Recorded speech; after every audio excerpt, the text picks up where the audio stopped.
জয় জগন্নাথ। জিয়াসিংহ ব্লগের তরফ থেকে আমার সমস্ত বন্ধুদেরকে স্বাগত জানাই। আর আজকে এই ভিডিওতে আলোচনার বিষয়বস্তু হলো জগন্নাথ দেবের মূর্তিতে কেন হাত নেই। পুরী গিয়ে জগন্নাথ দর্শন করেননি এমন বাঙালি বোধহয় সত্যিই বিরল বা খুব কম আছে। শুধু বাঙালিদের কাছেই নয়, সমগ্র হিন্দু ধর্মের মানুষের কাছেই পুরীর জগন্নাথের মন্দির এক অত্যন্ত পবিত্র তীর্থক্ষেত্র। হিন্দু ধর্মে জগন্নাথ খুবই গুরুত্বপূর্ণ এক দেবতা, নানা কারণে বিখ্যাতও বটে। এতই বিখ্যাত যে গোটা পুরী শহরেই নামাঙ্কিত তার নামে জগন্নাথ ধাম। পুরীর অলিতে গলিতে জগন্নাথ দেবকে নিয়ে প্রচলিত নানা কাহিনী উপকাহিনীর খোঁজ আপনারা সহজেই পাবেন। কিন্তু আজ আমরা জেনে নেব যে জগন্নাথ মন্দিরের মূর্তিতে বা জগন্নাথ দেবের মূর্তিতে কেন হাত নেই। কী সেই কারণ যার ফলে দেবমূর্তিকে অসম্পূর্ণ রেখেই তাতে প্রাণ প্রতিষ্ঠা করা হলো, ব্যবস্থা করা হলো পুজোর। আর কেনই বা লোকমুখে ছড়িয়ে পড়ল সেই প্রবাদ যে ফুটো জগন্নাথ। তো জগন্নাথ মন্দিরের কাহিনীটি এখন বলবো। তো হিন্দু ধর্মে সাধারণত দেবদেবীর মূর্তি বানানো হয় পাথর বা ধাতুর সাহায্যে। ব্যতিক্রম হলোই আমাদের জগন্নাথ মন্দির, মানে পুরীর জগন্নাথ মন্দির। বলরাম, জগন্নাথ, সুভদ্রা এই তিনটি মূর্তি কিন্তু কাঠ দিয়ে তৈরি। সেই নির্মাণেও যেন যত্নের বড়ই অভাব, বা ভাবতেও পারেন যে খুব তাড়াহুড়ো করে বা অগোছালোভাবে শেষ করা হয়েছে সেইগুলিকে। তো বন্ধুরা, এখন জেনে নেওয়া যাক আসল কাহিনী বা ঘটনাটি কী ছিল। কলিঙ্গ রাজ্যের রাজা ইন্দ্রদ্যুম্নর ইচ্ছা হলো যে তার রাজ্যে ভগবান বিষ্ণুর একটি মন্দির বানাবেন। রাজার আদেশ বলে কথা, সেই মতো ব্যবস্থা করা হলো সব। কিন্তু মূর্তি বানাতে গিয়ে রাজা পড়লেন মহা সমস্যায়। কেমন রূপ দেবেন প্রিয় দেবতার বিগ্রহকে, তাই নিয়ে বিশাল ফাঁপড়ে পড়লেন তিনি। সমস্যার কথা ব্রহ্মাকে জানালে তিনি রাজাকে পরামর্শ দেন ভগবান বিষ্ণুর ধ্যান করে জেনে নিতে যে কেমন হবে তার বিগ্রহ। ব্রহ্মার কথা মতো রাজা ইন্দ্রদ্যুম্ন বিষ্ণুর ধ্যান করতে শুরু করলেন। তার কঠিন ধ্যানে তুষ্ট হয়ে বিষ্ণু দেখা দিলেন তাকে। জানালেন পুরীর কাছেই সমুদ্রে যে নিম গাছের গুড়ি ভেসে আসবে সেখান থেকেই মূর্তি নির্মাণ করতে হবে তার।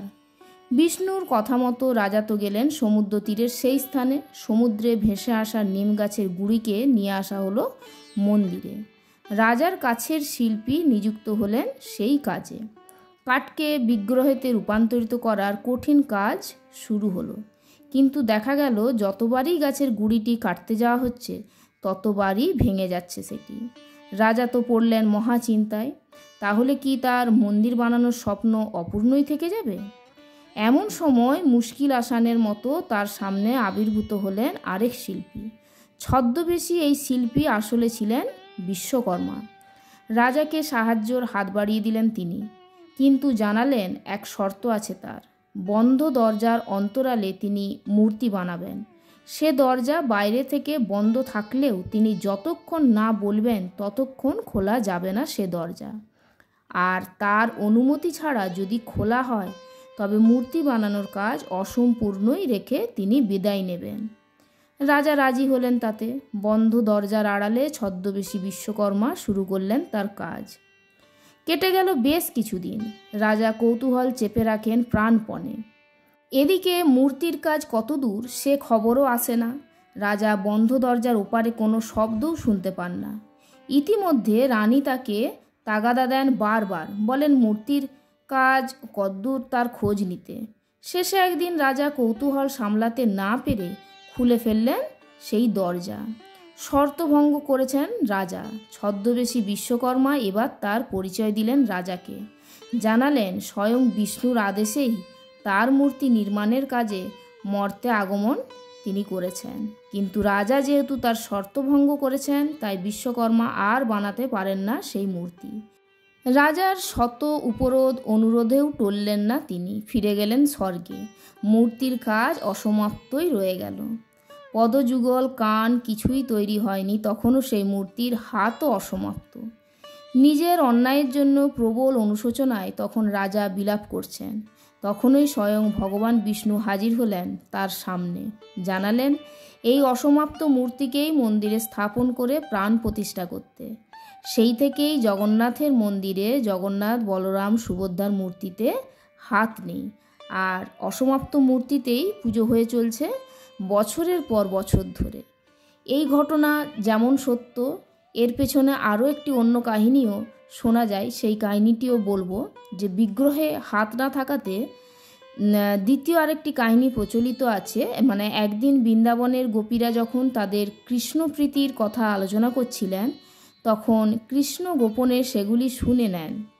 গোপীরা সুভদ্রাকে নিয়োগ করেছিলেন তাদের আলোচনার গোপনীয়তা রক্ষা করার জন্য। সুভদ্রা এ সমস্ত কথা শুনতে শুনতে এতই মুগ্ধ হয়ে যান যে কৃষ্ণ বলরামকে তিনি খেয়াল করলেনই না। এদিকে গোপীদের কাহিনী শুনে তাদের চুল খাড়া হয়ে উঠল, হাত গুটিয়ে এলো ও চোখ বড় বড় হয়ে এলো। এ কারণেই পুরীতে জগন্নাথ, বলরাম, সুভদ্রার ওই প্রকার রূপ, আর বৈষ্ণবরা এই রূপেই তাদের পুজো করে থাকেন। তো আজকের ভিডিওর আলোচনা এখানেই সমাপ্ত হলো। যদি ভালো লাগে অবশ্যই কমেন্টে লিখবেন জয় জগন্নাথ।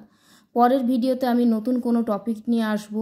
সামনেই রথযাত্রা এগিয়ে আসছে, তো এখন জগন্নাথ দেবের কিছু অজানা কাহিনী ভিডিওর মাধ্যমে, আলোচনার মাধ্যমে আপনাদের সামনে তুলে ধরব। সবাই ভালো থাকুন।